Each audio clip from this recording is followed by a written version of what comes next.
Yo, it's Dan Larson here. Welcome to the newest Synthesize Sunday episode. So today I want to show you a very nice drunk trap lead, which sounds something like this.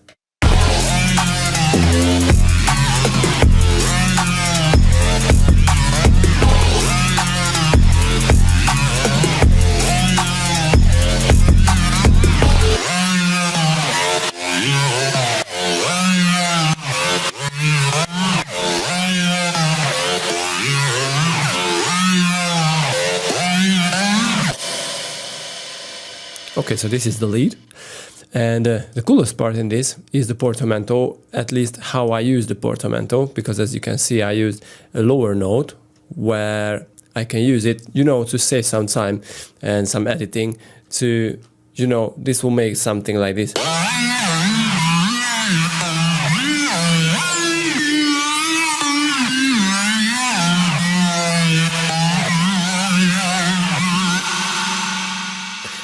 So you won't need to, use your pencil and, in Ableton, use the pencil and like draw in every kind of automation stuff and then every envelope for the pitch. But it is the simplest way, just use your keyboard and just play with random crazy stuff.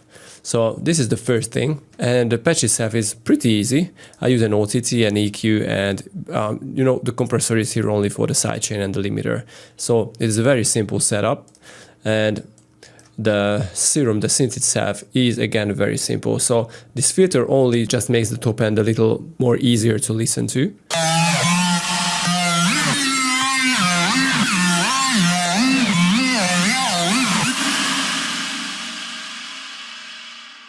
Nothing fancy here. The comb filter is only like, well, it works like a low pass filter or something, but it has some character to it. The wavetable can be anything really, which has some sort of synchronized stuff, something like this, because this looks like a saw wave or a triangle wave with a synchronized movement to it, or a synchronized warping mode to it, and some random stuff. So basically you can use anything you want. It is very, very simple, and I didn't use any warping mode. And FX is again very, very simple. I use some dimension expander and a distortion, which is important here because without that the sound is very weak. So let me turn off the reverb and show you.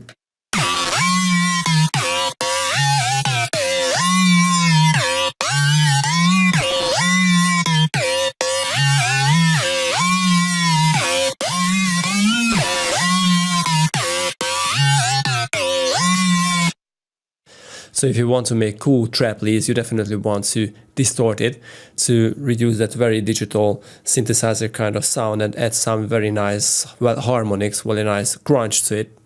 And the OTT, which, we always use, brings up the elements, brings up the frequencies and glue them together.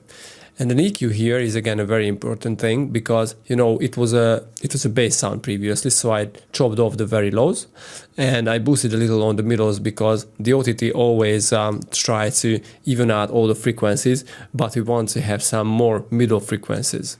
So this is why I use an EQ and boost it up at around, 2K.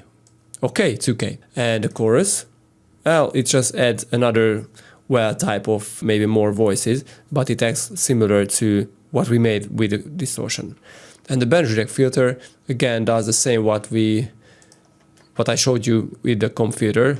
It again reduces those very ear bleeding high frequencies.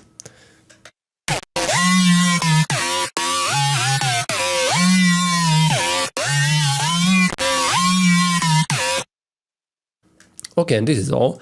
I have some movement here on the band reject and on the width of the band reject cutoff.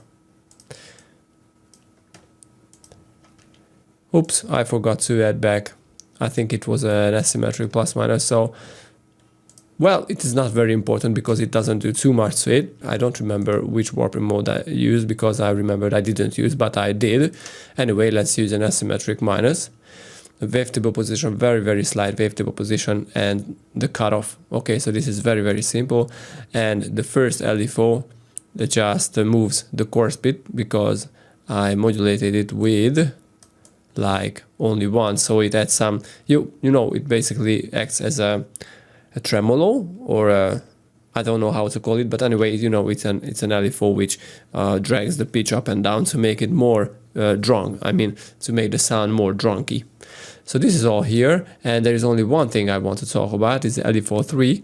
So if you have a look on the reverb, you can see that I did only to the mix and the size, and it creates a similar effect, something.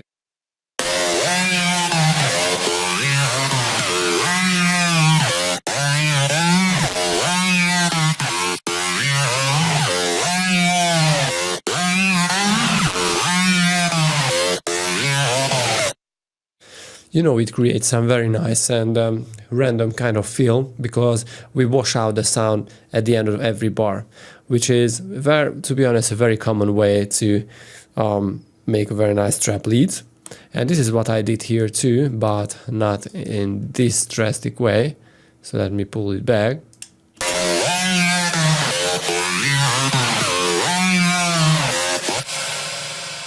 Yeah, so it is a very, very simple and easy way to create nice and drunky kind of trap leads. And the wavetable can be anything really which has some very nice and harsh harmonics. So let's try to find one. I don't remember which can be that, but I'm sure that in the FM spectral wavetables there are a few. For example, this one.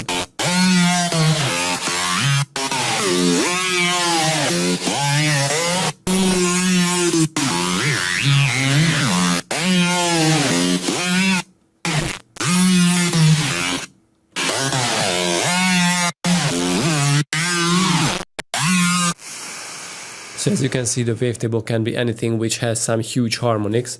It's up to you what you want to do with that. So I hope you enjoyed this tutorial, and see you next time, guys. Bye bye.